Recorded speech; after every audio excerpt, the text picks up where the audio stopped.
আওয়ামী লীগ সরকারের বাংলাদেশকে দুর্নীতিতে চ্যাম্পিয়ন বানিয়ে 2001 সালের জুন মাসে ক্ষমতা থেকে বিদায় নিয়েছিল।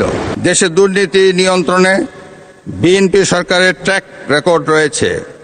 তৎকালীন আওয়ামী লীগ সরকারের বাংলাদেশকে দুর্নীতিতে চ্যাম্পিয়ন বানিয়ে 2001 সালের জুন মাসে ক্ষমতা থেকে বিদায় নিয়েছিল। 2001 সালের অক্টোবর মাসে পূর্ববর্তী সরকারে রেখে যাওয়া দুর্নীতিতে চ্যাম্পিয়ন বাংলাদেশের দায়িত্ব নিয়ে বেগম খালেদা জিয়ার নেতৃত্বাধীন সরকার দুর্নীতি দমনে কঠোর পদক্ষেপ গ্রহণ করে। এছাড়া দুর্নীতি প্রতিরোধের লক্ষ্যে দুর্নীতি দমন কমিশন আইন 2004 প্রণয়ন করে। এর ফলে বিশ্বে দুর্নীতিতে চ্যাম্পিয়ন হওয়ার কলঙ্ক থেকে বাংলাদেশ মুক্তি পায়।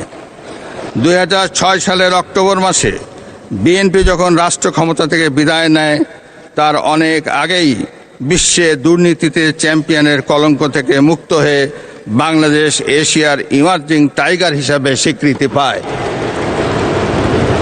এবারও দুর্নীতি দমন এবং আইন শৃঙ্খলা নিয়ন্ত্রণই হবে বর্তমান সরকারের প্রথম এবং প্রধান অগ্রাধিকার।